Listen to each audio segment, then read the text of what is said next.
வணக்கம். ஜூன் 8ஆம் தேதி செவ்வாய்க்கிழமை பங்குச்சந்தையில் நடந்த சில விஷயங்களை விரைவாக பார்க்கலாம். முக்கியமான தகவல், நான் செபி ரெஜிஸ்டர்ட் அட்வைசர் கிடையாது. இந்த வீடியோவில் காட்டக்கூடிய அனைத்து கம்பெனிகளும் வெறும் இன்ஃபர்மேஷனல் பர்பஸ்க்காக மட்டுமே. முதலீடு பண்ணுங்கன்னு சொல்கிற வீடியோ கிடையாது. எந்த ஒரு முதலீட்லையும் ரிஸ்க் இருக்கும். ரிஸ்க் புரியாமல் இன்வெஸ்ட் செய்யாதீங்க. ரிஸ்க் புரியலன்னா தயவு செய்து இன்வெஸ்ட்மெண்ட்டை தவிர்த்துருங்க. நம்ம ருப்பி டிரைவர் சேனலை சப்போர்ட் பண்ணுற அனைத்து நல்ல உள்ளங்களுக்கும் நன்றி. வீடியோ பிடிச்சிருந்ததுன்னா தயவுசெய்து லைக் பண்ணுங்கள். தெரியாதவங்களுக்காக ஷேர் பண்ணுங்கள். நிஃப்டி இன்றைக்கி ஃப்ளாட்டாக முடிஞ்சிருக்கு. ஏற்றமும் இல்லை, இறக்கமும் இல்லை. 11 புள்ளிகள் விழுந்திருக்கு. கிட்டத்தட்ட 0.07% ரெட்டில் க்ளோஸ் ஆகிருக்கு. 15,740 க்ளோசிங்கில் முடிஞ்சிருக்கு. இன்றைக்கி ஓப்பன் முந்தின க்ளோஸோட கேப் அப்பில் இருந்திருக்கு. 22 புள்ளிகள் கிட்டத்தட்ட. அதுக்கப்புறம் கொஞ்சம் செல்லிங் நடக்குதுங்க. 15 மினிட் சார்ட்டில் பார்க்கலாம். ஹையான 15,778. ஸோ எங்கே ஓப்பன் ஆயிருக்கோ கிட்டத்தட்ட அதே இடத்துல தான் ஹையாகவும் இருந்திருக்கு. லோவான 15,680. வாலட்டிலிட்டி இண்டெக்ஸ் இன்றைக்கி 3% விழுந்தது. நிஃப்டி பிஇ ஜூன் 7ஆம் தேதி டேட்டா வச்சு பார்க்கும்போது 29.21. நிஃப்டியுடைய 15 மினிட் சார்ட் முதல் கேண்டலில் கேப் அப் இருந்திருக்கு. அதுக்கப்புறம் அங்கேருந்து செல்லர்ஸ் வராங்க. செல்லர்ஸ் கீழே கொண்டு போகிறாங்க 15,700 வரைக்கும். 15,700க்கு அப்புறமாக பையர்ஸ் நிஃப்டியை மேலே கொண்டு போகிறாங்க. முதல் கேண்டலோட ஹை தான் இன்றைக்கி ஹால்டே ஹையாகவே இருந்தது. பையர்ஸ் வந்தாலும் 15,750 இன்றைக்கி இன்ட்ராடேயில் பிரேக் பண்ண முடியலை. செக்டர் வைஸ் பர்ஃபார்மன்ஸ் பார்க்கும்போது ஐடி செக்டர் 1.2% அதிகரித்தது. ஃபார்மா, மீடியா, ரியாலிட்டி மற்றும் எஃப்எம்சிஜி தலா 0.8% அதிகரித்தது. ஆட்டோ செக்டர் 0.6% அதிகரித்தது. ஃபினான்ஷியல் சர்வீஸ் 0.8% விழுந்தது. பிரைவேட் செக்டர் பேங்க் கிட்டத்தட்ட 1% விழுந்தது. பேங்க்கும் 1% விழுந்தது. மெட்டல் செக்டரும் 1% விழுந்தது. பப்ளிக் செக்டர் பேங்க் அதிகபட்சமாக 1.5% விழுந்தது. நிஃப்டியில் டாப் 5 கெய்னர்ஸ் டாடா மோட்டார்ஸ் 3% அதிகரித்தது. Tech Mahindra 2%, Bharti Airtel 2%, IOC கிட்டத்தட்ட 2%, ஹெச்சிஎல் டெக்கும் கிட்டத்தட்ட 2% அதிகரித்தது. டாப் 5 லூசர்ஸ் நிஃப்டியில் ஹிண்டல்கோ 1.7% விழுந்தது. டாடா ஸ்டீல் 1.7% விழுந்தது. JSW Steel 1.3%, Kotak Bank 1.3%, HDFC 1.2% விழுந்தது. சில இண்டிவிஜுவல் ஸ்டாக்ஸ் மற்றும் செய்திகள் விரைவாக பார்க்கலாம். நேற்று இந்தியாவில் கொரோனா வைரஸுடைய எண்ணிக்கை 87,345 புது கேசஸ் ரிப்போர்ட் ஆயிருக்கு. டெல்லியில் 231 கேசஸ், தமிழ்நாட்டில் 19,448 கேசஸ். இந்தியாவில் மறுபடியும் தமிழ்நாட்டில் தான் அதிகமான கேசஸ் ரிப்போர்ட் ஆயிருக்கு நேற்று. ஆனால் எண்ணிக்கை குறைந்து கொண்டு வருவது ஒரு நல்ல செய்தி தான். செபி ஃப்ராங்க்லின் டெம்பிள்டன் மியூச்சுவல் ஃபண்டை பேன் செஞ்சுருக்காங்க. அடுத்த 2 வருடத்திற்கு புதிதாக எந்த ஒரு டெப்ட் மியூச்சுவல் ஃபண்டையும் அறிமுகப்படுத்தக்கூடாதுன்னு சொல்லியிருக்காங்க. இது தவிர 5 கோடி ரூபாய் பெனால்ட்டியும் விதிச்சிருக்காங்க ஃப்ராங்க்லின் டெம்பிள்டன் மீது. இது நம்ம போன வருஷமே பார்த்துருந்தோங்க. ஒரு 6 டெப்ட் ஃபண்டை ஃப்ராங்க்லின் டெம்பிள்டன் மூடிட்டாங்க. ஸோ அதை கரெக்டாக கையாளலை, கரெக்டான ரூல்ஸை ஃபாலோ செய்யலை அப்படின்றது தான் குற்றச்சாட்டு. ஸோ செபி இப்போ அவங்க மேலே நடவடிக்கை எடுத்திருக்காங்க. இந்த 5 கோடி மட்டும் இல்லைங்க, 2018 ஜூன்லேருந்து 2020 ஏப்ரல் வரைக்கும் கம்பெனி மேனேஜ்மெண்ட் ஃபீஸாகவும் அட்வைசரி ஃபீஸாகவும் வாங்கிய தொகை 451 கோடி ரூபாய். அதற்கு வட்டியும் சேர்த்ததுக்கப்புறம் 512 கோடி ரூபாயை சரண்டர் செய்யணும்னு சொல்லியிருக்காங்க செபி. ஃப்ராங்க்லின் டெம்பிள்டன் இதை கடுமையாக மறுத்திருக்காங்க. அவங்க மேல்முறையீடு செய்ய போகிறதாக அறிவிச்சிருக்காங்க. ஸ்டேட் பேங்க் ஆஃப் இந்தியா தரப்புலேருந்து ஒரு அப்டேட் வந்திருக்கு. அவங்களுடைய ட்விட்டர் பக்கத்தில் அவங்களுடைய வாடிக்கையாளர்களுக்கு ஒரு அப்டேட் அளிச்சிருக்காங்க. அதன்படி பேனையும் ஆதாரையும் இந்த மாத கடைசிக்குள்ளார லிங்க் செய்ய வேண்டும்னு சொல்லியிருக்காங்க. தடையின்றி சர்வீஸ் கிடைக்குன்னு சொல்லியிருக்காங்க. பேங்க் ஆஃப் இந்தியா தரப்புலேருந்து ஒரு அப்டேட் வந்திருக்கு. கம்பெனிக்கு ஆர்பிஐ தரப்புலேருந்து 4 கோடி ரூபாய் பெனால்ட்டி விதிச்சிருக்காங்க. நேற்று நம்ம ஒரு செய்தி பார்த்துருந்தோம். பஞ்சாப் நேஷனல் பேங்க் மீது ஆர்பிஐ 2 கோடி ரூபாய் பெனால்ட்டி விதிச்சிருந்தாங்க.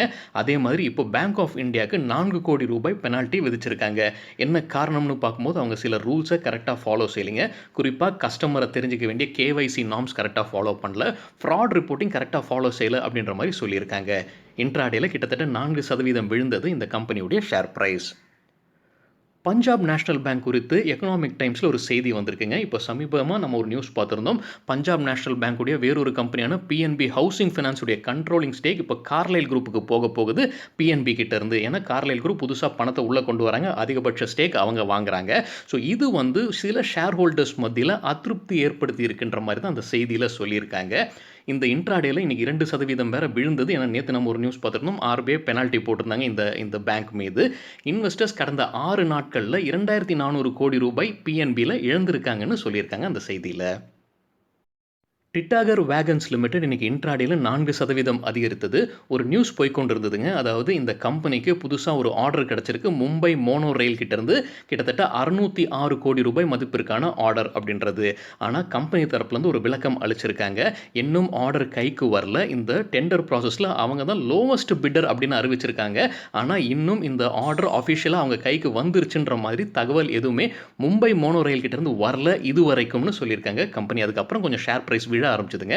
அதுக்கப்புறம் அவங்க குவார்ட்டர்லி ரிசல்ட்டும் அறிவிச்சிருக்காங்க. இந்த வீடியோ சேர நேரத்தில் 0.7% ரெட்ல ட்ரேட் ஆகிட்டு இருந்தது இந்த கம்பெனியுடைய share price. White Organic Agro Limited தரப்புலேருந்து ஒரு அப்டேட் இருக்குது. ஜூன் 25ஆம் தேதி ஃபண்ட் ரைசிங் குறித்து முடிவெடுக்கப்படும்னு சொல்லியிருக்காங்க. 35 கோடி ரூபாய் வரைக்குமான ஃபண்ட் ரைசிங். இன்றைக்கி இன்ட்ராடேல மறுபடியும் 5% அப்பர் சர்க்கியூட்டை எட்டியது. நேற்று இந்த கம்பெனி ஒரு ஆர்டர் குறித்து அப்டேட் வெளியிட்டிருந்தாங்க. 90 கோடி ரூபாய் கிட்டத்தட்ட ஆர்டர் கிடைச்சதுன்னு நேற்று ஒரு நியூஸ் வெளியிட்டிருந்தாங்க. டிஹெச்எஃப்எல் 2 நாட்களுக்கு முன்னாடி ரிசல்ட் அறிவிச்சிருந்தாங்கன்னு நினைக்கிறேங்க. 10% அப்பர் சர்க்கியூட்டை அப்போ எட்டியது. இப்போவும் இன்னைக்கு மறுபடியும் 10% அப்பர் சர்க்கியூட்டை எட்டியது. கம்பெனி தரப்புல வந்து ஒரு அப்டேட் இருக்கு. டிஹெச்எஃப்எல் வந்து பேங்க்ரப்சியில் இருக்கிறாங்க, திவாலா இருக்கிற நிலைமையில் இருக்கிறாங்க. அதனால பிரமல் குரூப் டேக் ஓவர் பண்ணுறதுக்காக அவங்க ரெசல்யூஷன் பிளானை முன்னதாகவே சப்மிட் செஞ்சுருந்தாங்க. அதை கிரெடிட்டர்ஸ் குரூப் வந்து அப்ரூவலும் பண்ணியிருந்தாங்க. இப்போ அதற்கான அப்ரூவல் என்சிஎல்டி வழங்கியிருக்காங்க, National Company Law Tribunal. So அடுத்த கட்டத்துக்கு நகருது. அந்த ரெசல்யூஷன் பிளான் படி DHFL உடைய ஷேர்ஸை டீலிஸ்டிங் செய்யப்படும். ஸோ டீலிஸ்டிங்னா என்ன அப்படின்னு நம்ம வேறொரு வீடியோவில் டீட்டெயில்டாக பார்த்துருக்கோம். அந்த வீடியோட லிங்க் இந்த வீடியோட டிஸ்கிரிப்ஷனில் இருக்குது. பார்க்கணுன்னு விருப்பப்படுறவங்க தயவுசெய்து பாருங்கள். தீபக் ஃபர்டிலைசர்ஸ் தரப்புலேருந்து ஒரு அப்டேட் இருக்குது. கம்பெனியுடைய ப்ரொமோட்டர் மற்றும் ப்ரொமோட்டர் குரூப்பை சார்ந்த ரோபஸ்ட் மார்க்கெட்டிங் சர்வீசஸ் அவங்களுடைய ஸ்டேக்கை அதிகப்படுத்தியிருக்காங்க. ஜூன் 3ஆம் தேதி 16,000 ஷேர்ஸை வாங்கியிருக்காங்க. ஸோ அவங்களுடைய ஸ்டேக் 10.47%லிருந்து 10.49% அதிகரிச்சிருக்கு. இன்னைக்கு இன்ட்ராடேல கிட்டத்தட்ட 7% அதிகரித்தது இந்த கம்பெனியுடைய share price. Sundaram ஃபாஸ்ட்னர்ஸ் லிமிடெடுக்கு Crisil வழங்கியிருக்கிற credit ரேட்டிங்கை வெளியிட்டிருக்காங்க. அதன்படி ஷார்ட் டேர்ம் இன்ஸ்ட்ருமெண்ட்ஸ்க்கு A1+ மற்றும் கமர்ஷியல் பேப்பருக்கும் A1+ அளிச்சிருக்காங்க. இன்ட்ராடேல 1% அதிகரித்தது கம்பெனியுடைய ஷேர் பிரைஸ். மாயில் கம்பெனி தரப்புலேருந்து ஒரு அப்டேட் இருக்குது. மேங்கனீஸ் ஓர் மைனிங் செய்யக்கூடிய கம்பெனி, அவங்களுக்கு புதிதாக ஒரு காப்புரிமம் கிடைச்சிருக்கு, ரைட்ஸ் கிடைச்சிருக்கு, பேட்டன்ட் கிடைச்சிருக்குங்க. எதற்கானது அப்படின்னு பார்க்கும்போது இந்த கம்பெனியுடைய வேலைக்காக ஆற்று மணல் தேவைப்படுது. இப்போ அந்த ஆற்று மணலுக்கான மாற்றாக வேறொரு பொருளை கண்டுபிடிச்சிருக்காங்க. அந்த வேறொரு பொருளை எப்படி தயாரிக்கிறது அப்படின்ற ஒரு பேட்டன்ட்டும் அவங்களுக்கு கிடைச்சிருக்கு. ஸோ ஆற்று மணல் பயன்படுத்துவதனால கம்பெனிக்கு கிட்டத்தட்ட 10 கோடி ரூபாய் ஆண்டிற்கு செலவு இருக்குது. இப்போ அது குறையும்னு எதிர்பார்க்கப்படுது. அது மட்டும் இல்லாமல் இயற்கை பொருளான ஆற்று மணலை குறைப்பது நல்லது அப்படின்றதும் கம்பெனி தரப்பு வந்து அப்டேட் கொடுத்துருக்காங்க. இன்ட்ராடேல 3.4% அதிகரித்தது கம்பெனியுடைய share price. Jindal Steel and Power April மற்றும் மே மாதத்திற்குரிய ஒரு பிஸ்னஸ் அப்டேட்டை வெளியிட்டிருக்காங்க. அதன்படி ஸ்டீல் ப்ரொடக்ஷன் அதிகரிச்சிருக்கு 31% இயர் ஆன் இயர் கம்பேர் பண்ணும்போது. சேல்ஸும் அதிகரிச்சிருக்கு 7% இயர் ஆன் இயர் கம்பேர் பண்ணும்போது. இந்த வீடியோ சேர நேரத்தில் 0.8% ரெட்ல ட்ரேட் ஆகிட்டு இருந்தது ஜிண்டால் ஸ்டீல் அண்ட் பவர். பாலு ஃபோர்ஜ் இண்டஸ்ட்ரீஸ் தரப்புலேருந்து ஒரு அப்டேட் இருக்குது. கம்பெனி கர்நாடகாவில் இருக்கிற பெல்காம்ன்ற இடத்துல 25 ஏக்கரில் உற்பத்தி ஆலையை கட்ட போகிறதாக அறிவிச்சிருக்காங்க.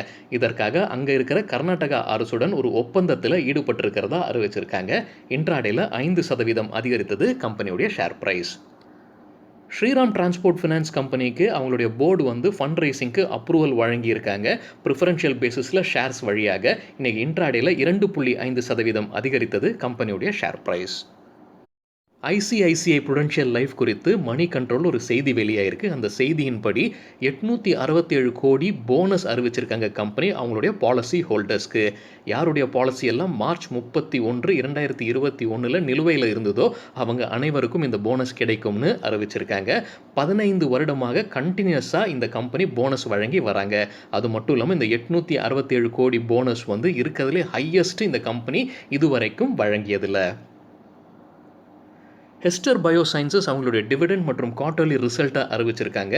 டிவிடெண்ட் 10 ரூபாய் ஒரு ஷேருக்கு நிர்ணயிச்சிருக்காங்க கம்பெனி. ரிசல்ட்டை பார்க்கும்போது சேல்ஸ் Q4 631.5 மில்லியன் ரூபாய்கள். இது இயர் ஆன் இயர் கம்பேர் பண்ணும்போது 52% அதிகரிச்சிருக்கு. அதே மாதிரி நெட் ப்ராஃபிட் குவார்ட்டருக்கு பார்க்கும்போது 88.6 மில்லியன் ரூபாய்கள். இயர் ஆன் இயர் கம்பேர் செய்யும்போது 77% அதிகரிச்சிருக்கு. முழு வருடம் அதாவது ஃபினான்ஷியல் இயர் 2021க்கு நெட் சேல்ஸ் பார்க்கும்போது 2084.77 மில்லியன் ரூபாய்கள். போன வருடத்து கூட கம்பேர் பண்ணும்போது 23% அதிகரிச்சிருக்கு. அதே மாதிரி ஃபுல் இயருடைய நெட் ப்ராஃபிட் 399 மில்லியன் ரூபாய்கள். போன வருடத்துடன் கம்பேர் செய்யும்போது 28% அதிகரித்தது. இன்ட்ராடேல 4% அதிகரித்தது இந்த கம்பெனியுடைய ஷேர் பிரைஸ். ஆனால் இந்த வீடியோ சேர நேரத்தில் 0.6% ரெட்ல ட்ரேட் ஆகிட்டு இருந்தது. சுவன் ஃபார்மா அவங்களுடைய ரிசல்ட் மற்றும் டிவிடெண்ட் அறிவிச்சிருக்காங்க. டிவிடெண்ட் ஒரு ஷேருக்கு ₹1 நிர்ணயிச்சிருக்காங்க. இன்ட்ராடேல 6.5% விழுந்தது இந்த கம்பெனியுடைய share price. Som Distilleries and Breweries தரப்புலேருந்து ஒரு அப்டேட் இருக்குது. கம்பெனி பீர் மற்றும் இந்தியன் மேனுஃபேக்சர்ட் ஃபாரின் லிக்கரை வெஸ்ட் மற்றும் சென்ட்ரல் ஆஃப்ரிக்காவுக்கு ஏற்றுமதி செய்ய போகிறதாக அறிவிச்சிருந்தாங்க. சோம் டிஸ்டிலரிஸ் இன்றைக்கி ரெட்டில் ட்ரேட் ஆகிட்டு இருந்தது. இந்த நியூஸ் வெளிவந்ததுக்கு அப்புறம் கொஞ்சம் பாசிட்டிவில் மாறினாங்க. இன்றைக்கி இன்ட்ராடேல 2.5% அதிகரித்தது. இந்த வீடியோ சேர நேரத்தில் 0.5% பாசிட்டிவில் ட்ரேட் ஆகிட்டு இருந்தாங்க. மிண்டா கார்ப்பரேஷன் லிமிடெட் தரப்புலேருந்து ஒரு ஜாயிண்ட் வெஞ்சர் குறித்து அப்டேட் வெளியிட்டிருக்காங்க. கம்பெனியும் இன்ஃபேக்ட் எலெக்ஸ் கம்பெனின்ற கொரியன் கம்பெனியும் இணைந்து ஒரு ஜாயிண்ட் வெஞ்சர் கம்பெனியை உருவாக்கியிருக்காங்க. அதன்படி 51% மிண்டா கார்ப்பரேஷன் கிட்டையும் 49% இந்த கொரியன் கம்பெனி கிட்டையும் இருக்குன்னு அறிவிச்சிருக்காங்க. இந்த கம்பெனி என்ன தயாரிக்க போகிறாங்கன்னு பார்க்கும்போது ஆட்டோமோட்டிவ் வெஹிக்கிள்ஸ் உடைய ஆண்டனாவை தயாரிக்க போகிறதாக அறிவிச்சிருக்காங்க. இன்ட்ராடேல 5% அதிகரித்தது இந்த கம்பெனியுடைய share price. Route Mobile Limited South East ஏஷியாவில் விரிவாக்கம் செய்ய போகிறதாக அறிவிச்சிருக்காங்க. அதனால் ஒரு சப்சிடரி கம்பெனி இந்தோனேஷியாவில் துவக்கி இருக்கிறதா அறிவிச்சிருக்காங்க. இன்ட்ராடேல 5% அதிகரித்தது இந்த கம்பெனியுடைய ஷேர் பிரைஸ். நேற்று நம்ம ஒரு நியூஸ் பார்த்துருந்தோம். Stock exchange Cadila health care கிட்ட ஒரு விளக்கம் கேட்டிருந்தாங்க. எக்கனாமிக் டைம்ஸில் ஒரு செய்தி வெளியாக இருந்தது. கேடிலா ஹெல்த் கேருடைய கோவிடை ட்ரீட் பண்ணக்கூடிய ஒரு மருந்துக்கு அப்ரூவல் கிடச்சிருக்குன்ற மாதிரி இப்போ கேடிலா ஹெல்த் கேர் அதற்கு விளக்கம் அளித்திருக்காங்க. கிட்டத்தட்ட அதை மறுத்த மாதிரி தான் அந்த செய்தியில் வந்திருக்குங்க. அவங்க என்ன சொல்லியிருக்காங்கன்னா, இன்னும் ட்ரையலுக்கே அப்ரூவல் கிடைக்கல. அந்த ட்ரையலுக்கு அப்ரூவல் கிடைச்சதற்கு அப்புறமாகத்தான் அந்த நியூஸை நாங்கள் வெளியிட முடியும். அதனால் இது வரைக்கும் எந்த தகவலும் கிடைக்கல அப்படின்ற மாதிரி கம்பெனி தரப்புலேருந்து சொல்லியிருக்காங்க. இன்ட்ராடேல 4% விழுந்தது. நெக்ஸ்ட் டிஜிட்டல் கம்பெனி தரப்புலேருந்து ஒரு அப்டேட் இருக்குது. ப்ரொமோட்டர் குரூப்பை சார்ந்த ஹிந்துஜா குரூப் ஷேர்ஸை வாங்கியிருக்காங்க. ஜூன் 7 கிட்டத்தட்ட 1 லட்சம் ஷேர்ஸை வாங்கியிருக்காங்க. அவங்களுடைய ஸ்டேக்கை அதிகாக்கியிருக்காங்க. 27.6%லேருந்து 28% உயர்த்தியிருக்காங்க. இன்ட்ராடேல 1.7% அதிகரித்தது கம்பெனியுடைய share price. Birla soft Limited தரப்புலேருந்து ஒரு அப்டேட் இருக்குது. கம்பெனியும் வேறொரு கம்பெனியான ரெகுலேட்டிவ்.ai கம்பெனி இணைந்து சைபர் செக்யூரிட்டி சொல்யூஷன்ஸ் உருவாக்கியிருக்காங்கன்னு அறிவிச்சிருக்காங்க. ஆர்டிஃபிஷியல் இன்டெலிஜென்ஸ் பேஸ்டாக மிஷின் லேர்னிங் பேஸ்டான ஒரு ப்ராடக்ட்னு சொல்லியிருக்காங்க. இந்த ப்ராடக்ட் பேங்க்ஸ், ஃபினான்ஷியல் சர்வீசஸ் மற்றும் இன்சூரன்ஸ் கஸ்டமர்ஸ்க்கு பயனளிக்கும்னு சொல்லியிருக்காங்க. இன்ட்ராடேல 12% அதிகரித்தது பிர்லா சாஃப்டுடைய ஷேர் பிரைஸ். யுனைடெட் ப்ரூவரிஸ் குறித்து ஒரு அன்கன்ஃபர்ம்டு செய்தி இருக்குது. டச் ப்ரூவிங் கம்பெனியான ஹைனக்கன் இதில் கூடுதலாக இன்வெஸ்ட் செய்ய போகிறதாக ஒரு அன்கன்ஃபர்ம்டு செய்தி. ஹைனக்கன் ஆல்ரெடி யுனைடெட் ப்ரூவரிஸில் ஷேர்ஸ் வச்சுருக்காங்க. இன்ட்ராடேல 6.5% அதிகரித்தது கம்பெனியுடைய ஷேர் பிரைஸ். இது கூட ஒரு காரணமாக இருந்திருக்கலாம். ஆனால் கம்பெனி தரப்புலேருந்து ஒரு கன்ஃபர்மேஷன் இது வரைக்கும் நான் பார்க்கல. நேற்று ரிசல்ட் அறிவித்த சில கம்பெனிகள் இன்றைக்கி எப்படி பர்ஃபார்ம் பண்ணியிருக்காங்கன்னு விரைவாக பார்க்கலாம். எம்ஆர்எஃப் நேற்று மதியமே ரிசல்ட் அறிவிச்சிருந்தாங்கன்னு நினைக்கிறாங்க. இருந்தாலும் இன்றைக்கி மறுபடியும் இன்ட்ராடேல 1.4% விழுந்தது. மோல்டெக் டெக்னாலஜிஸ் வாலட்டைலாக இருந்திருக்குங்க. இன்ட்ராடேல 3% அதிகரித்தது. அதுக்கப்புறம் 4% விழுந்தது, வாலட்டைலாக இருந்தது. சென்ட்ரல் பேங்க் ஆஃப் இந்தியாவும் வாலட்டைலாக இருந்திருக்காங்க. 6% பாசிட்டிவில் இருந்தாங்க. அப்புறம் 3% நெகட்டிவில் இருந்தாங்க. மிஸ்ஸஸ் பெக்டர்ஸ் ஃபுட் இன்ட்ராடேல 4.6% அதிகரித்தது. நியூ இந்தியா அஷூரன்ஸ் கம்பெனி இன்ட்ராடேல 3.5% அதிகரித்தது. யூனியன் பேங்க் இன்ட்ராடேல 3.7% அதிகரித்தது. எஸ்எம்எஸ் லைஃப் சயின்சஸ் இன்னைக்கு ரிசல்ட் அறிவிக்க வேண்டியதாக இருந்ததுங்க. நேற்று ரிசல்ட் அறிவிக்க வேண்டியதாக இருந்தது. ஆனால் அவங்க ரிசல்ட்டை ஒத்தி வைக்கிறதா அறிவிச்சிருக்காங்க. ஜூன் 18 இன்ட்ராடேல 5% அதிகரித்திருந்தது இந்த கம்பெனியுடைய ஷேர் பிரைஸ். சரிங்க, இதுதான் சில விஷயங்கள் என்னுடைய பார்வைக்கு எட்டியது. உங்களுக்கு ஏதாவது இன்ட்ரெஸ்டிங்கான விஷயம் தென்பட்டிருந்ததுன்னா தயவுசெய்து பகிர்ந்து கொள்ளுங்கள். நன்றி, வணக்கம்.